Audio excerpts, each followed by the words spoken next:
Hello everyone. আগৰ ক্লাছত আমি বিজনেছ মানে কি হয় আৰু টাইপছ অফ হিউমেন এক্টিভিটিছৰ ওপৰত আলোচনা কৰিছিলোঁ। টাইপছ অফ হিউমেন এক্টিভিটিছ দুই প্ৰকাৰৰ। ফাৰ্ষ্ট হৈছে ইকনমিক এক্টিভিটিছ, ছেকেণ্ড হৈছে নন ইকনমিক এক্টিভিটিছ। এতিয়া আমাৰ ইকনমিক এক্টিভিটিছক আকৌ তিনিটা ভাগত ভগাইছে।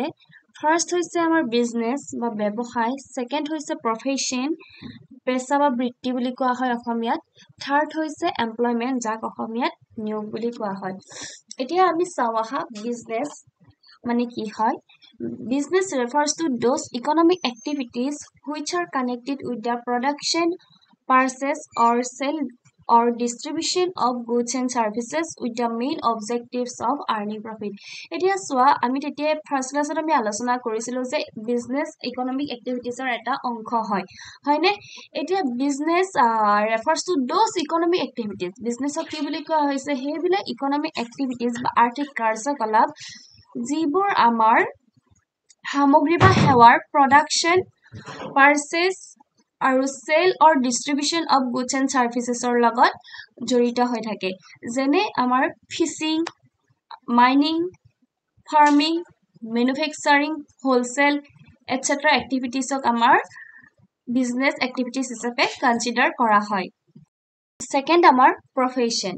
Profession refers to the activities which require special knowledge and skill to be applied by an individual in his work to earn a living. এতিয়া চোৱা, profession মানে হৈছে সেইবিলাক এক্টিভিটিজ বা সেইবিলাক কাৰ্যকলাপক আমাৰ অন্তৰ্ভুক্ত কৰে যিবোৰত মানুহে নিজৰ পেছাত, নিজৰ প্ৰফেশ্যনত বিশেষ জ্ঞান বা দক্ষতা প্ৰয়োগ কৰিব লাগে। যেনে আমাৰ ডক্তৰ, লয়াৰ এটচেট্ৰা। থাৰ্ড আমাৰ এমপ্লয়মেণ্ট। এতিয়া চোৱা, employment refers to an activity in which an individual works regularly for another person and gets remunerated in return. এতিয়া চোৱা, এমপ্লয়মেণ্ট হৈছে এনেকুৱা এটা এক্টিভিটি য'ত which an individual works, য'ত এজন মানুহে কি কৰে, কাম কৰে ৰেগুলাৰলি। কেনেদৰে কাম কৰে? ৰেগুলাৰলি মানে নিয়মিতভাৱে কি কৰে, কাম কৰে ফৰ another person, অন্য লোকৰ কাৰণে, and gets remunerated in return, আৰু তাৰ বিনিময়ত কি পায় বা তাৰ প্ৰতিদানত পাৰিশ্ৰমিক লাভ কৰে। এতিয়া চোৱা, ইয়াত দুটা টাৰ্ম আছে, এটা হৈছে এমপ্লয় আৰু এটা হৈছে এমপ্লয়াৰ্ছ। এমপ্লয় কোনবিলাক? People who are employed by others. সেইবিলাক মানুহ যিবিলাক মানুহক কি কৰা হয়, নিয়োগ কৰা হয়, সেইবিলাকক কি বুলি কয়? এমপ্লয়। যেনে আমাৰ অৰ্গেনাইজেশ্যন এটাত কাম কৰা কৰ্মচাৰীবিলাক হৈছে এমপ্লয়। ছেকেণ্ড হৈছে এমপ্লয়াৰ্ছ। People who are engaged or hire others to work for them. সেইবিলাক পাৰ্চন, যিবিলাক পাৰ্চনে কি কৰে, হায়াৰ কৰে অন্য লোকক সিহঁতৰ কাম কৰাৰ কাৰণে। বুজি পালা? এমপ্লয় হৈছে আমাৰ কৰ্মচাৰীবিলাক আৰু এমপ্লয়াৰ হৈছে যিয়ে আমাক কি কৰে, নিযুক্তি দিয়ে। যিয়ে হায়াৰ কৰে বা যিয়ে আমাক নিযুক্তি দিয়ে, সেইবিলাক হৈছে তেওঁলোক হৈছে এমপ্লয়াৰ্ছ।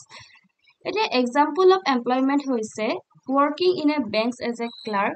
তুমি বেংকত কাম কৰিছা, এজ এ ক্লাৰ্ক হিচাপে তুমি বেংকত কাম কৰিছা, তাৰ বিনিময়ত তুমি কি পাবা? ৰেমুনাৰেশ্যন পাবা, হয়নে?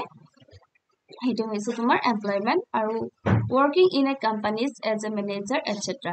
তুমি কোম্পানী এটাত কাম কৰিছা এজ এ মেনেজাৰ, সেইটো তুমি কি হ'বা?